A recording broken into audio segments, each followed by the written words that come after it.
दोस्तों हम लोग जब फ्लैगशिप लेवल का फोन के बारे में सोचते हैं ना, तो दो ही ब्रांड हम लोगों के सामने आते हैं। एक तो आईफोन, दूसरा है सैमसंग। स्पेशली जो एस सीरीज वाला फोन है वो सब फोन। तो सैमसंग गैलेक्सी ए सीरीज का नया फोन आ चुका है जो कि है सैमसंग गैलेक्सी S25 FE। अब इस फोन में लास्ट जनरेशन से बहुत कुछ इंप्रूव मिलेगा हम लोगों को।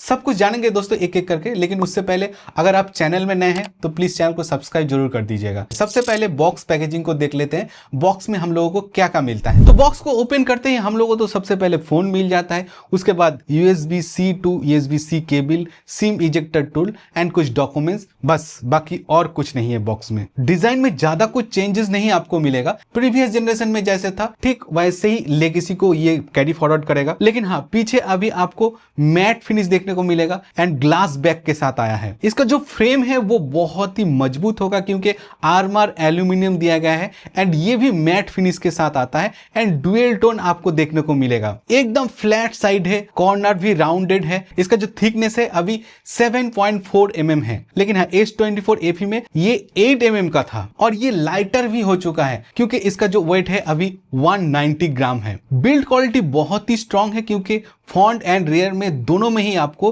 गोरिल्ला ग्लास विक्टस प्लस का प्रोटेक्शन देखने को मिलता है। वैसे 3 कलर ऑप्शन भी आपको मिल जाएगा, navy blue, black and white colour and as usual IP68 का रेटिंग भी है। तो नो डाउट डिजाइन तो बहुत अच्छा है और साथ में डिस्प्ले भी बहुत अच्छा है क्योंकि इसमें आपको मिलेगा 6.7 इंचेस का full HD plus dynamic AMOLED 2X display जो कि 120 हर्ट्ज रिफ्रेश रेट के साथ आता है एंड ये LTPS डिस्प्ले है, यानी कि रिफ्रेश रेट ज्यादा कम होता रहेगा। बहुत ही ब्राइट डिस्प्ले है, 1900 नीट्स का पीक ब्राइटनेस आपको मिलेगा और हाँ विजन बूस्टर भी आपको मिलेगा, तो बहुत धूप में भी इस डिस्प्ले का विजिबिलिटी बहुत सुंदर रहेगा। चीन एंड बेजिल तो एकदम ना के बराबर है और इन डिस्प्ले फिंगरप्रिंट सेंसर भी आपको मिल जाएगा जो कि ऑप्टिकल सेंसर है एंड ऑलवेज ऑन डिस्प्ले का भी फीचर है। एक चीज है, मल्टीमीडिया इस फोन में आपको जबरदस्त मिलेगा नो डाउट, क्योंकि इसमें डुअल स्टीरियो स्पीकर दिया गया है with Dolby Atmos sound and display का कलर तो है ही बहुत जबरदस्त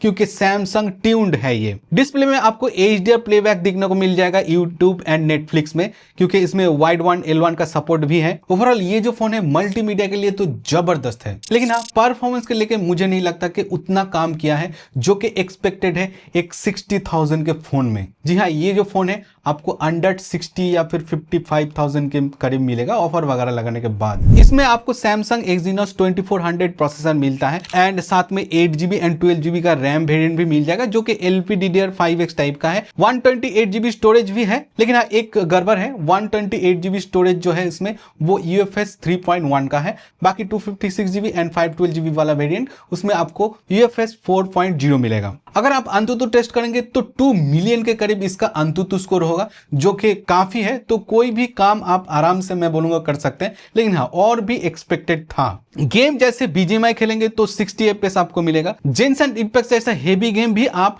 55 FPS में खेल पाएंगे एंड इसका जो GPU स्टेबिलिटी है वो भी 63% के करीब है और हाँ इसमें 10% लार्जर वेपर चेंबर भी दिया गया है लास्ट जनरेशन से। और एक चीज आपको बहुत सरप्राइज कर देगा, इसमें आता है Android 16। हाँ इसमें Android 16 आता है एंड सैमसंग का लेटेस्ट UI जो कि है One UI 8 आता है। साथ में आपको 7 इयर्स का एंड्रॉइड एंड सॉफ्टवेयर अपग्रेड भी मिल जाएगा एंड आपको फ्लैगशिप फोन है, मतलब एकदम क्लीन है। वैसे AI का बहुत सारा फीचर इसमें आपको मिलेगा जैसे circle to search, sketch to image, writing assistant, call assistant and deeper Google Gemini integration भी आपको मिलेगा। लेकिन हाँ एक चीज आपको बहुत कम लगेगा, वो है बैटरी। अभी हम लोग देखते हैं कि बहुत ज्यादा बैटरी मिल रहा है बहुत सारा फोन में, जैसे ही मेरा ये प्राइमरी डिवाइस है जो कि है Vivo X200 FE। ये भी फैन एडिशन है एंड बहुत कॉम्पैक्ट साइज में है, लेकिन इसमें देखिए 6500 मिली एम्पर का बैटरी है, लेकिन सैमसंग का इस फोन में बहुत कम है।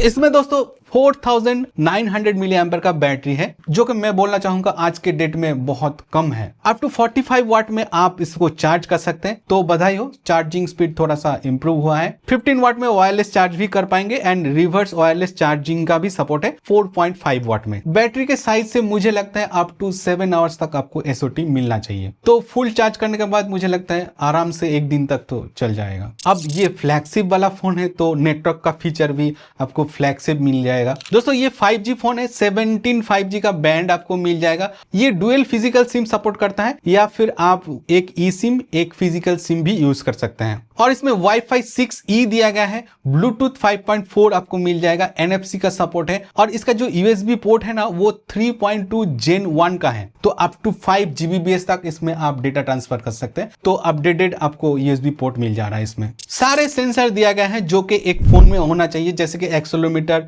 Barometer, fingerprint sensor, gyro sensor, geomagnetic sensor, Hall sensor, light sensor, proximity sensor, तो सभी सेंसर आपको इसमें मिल जाएगा। और एक चीज, इसमें कैमरा भी फ्लैगशिप वाला ही आपको मिलेगा। रेयर में आपको ट्रिपल कैमरा सेटअप देखने को मिलता है। 50 मेगापिक्सल का मेन कैमरा है, 12 मेगापिक्सल का अल्ट्रा वाइड कैमरा है, एंड 8 मेगापिक्सल का 3x टेलीफोटो कैमरा भी दिया गया है।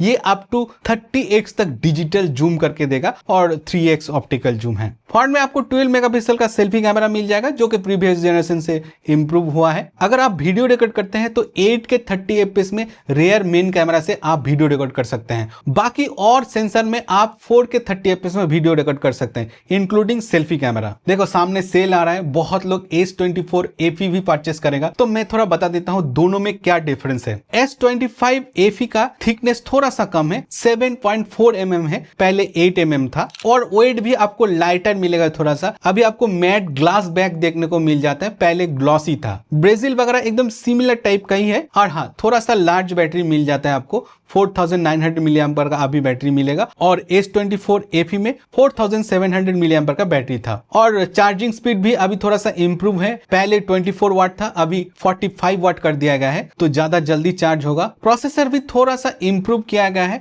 अभी थोड़ा क्लॉक वर्जन आपको मिल जा रहा है, और सेल्फी में अभी आपको 12 मेगापिक्सल का कैमरा मिल जा रहा है। ये फोन लॉन्च तो हुआ है, लेकिन प्राइसिंग अभी क्लियर नहीं है। इसका प्राइस मुझे लगता है अप्रोक्स 60,000 के करीब होना चाहिए, और ऑफर वगैरह लगाने के बाद ये और भी कम आपको मिलेगा। मेरे ओपिनियन में दोस्तों अगर प्राइस पॉइंट को देखें ना, तो ये फोन लेने के लिए बहुत कुछ पॉजिटिव है, जैसे कि ये बहुत ही स्लिम एंड लाइटर है, एंड मैट फिनिश के साथ आता है, देखने में बहुत अच्छा है, एंड अच्छा प्रोटेक्शन भी दिया गया है। डिस्प्ले का ब्राइटनेस अभी और ज्यादा इंप्रूव किया गया है, विजन बूस्टर एंड HDR ये सब आपको मिल जा रहा है। चार्जिंग स्पीड ऑलमोस्ट डबल हो चुका है, एंड USB 3.2 Gen 1 का भी सपोर्ट अभी मिल रहा है। लेकिन और बहुत कुछ चीज भी है जो कि इंप्रूव करना चाहिए था, जैसे कि बेस वेरिएंट में आपको UFS 3.1 स्टोरेज मिल जा रहा है, शायद 128 GB में UFS 3.1 ही मिलता है, और इसका जितना प्राइस है उसके हिसाब से बैटरी भी थोड़ा सा और ज्यादा होना चाहिए था। बाकी इस फोन के बारे में आपका क्या राय है आप कमेंट में बता सकते हैं, और इस वीडियो को लाइक भी कर सकते हैं अगर आपको वीडियो पसंद आया है, और हाँ चैनल को सब्सक्राइब जरूर कर दीजिएगा अगर आप चैनल में नए हैं। चलिए मिलते हैं नेक्स्ट वीडियो में, तब तक के लिए जय हिंद।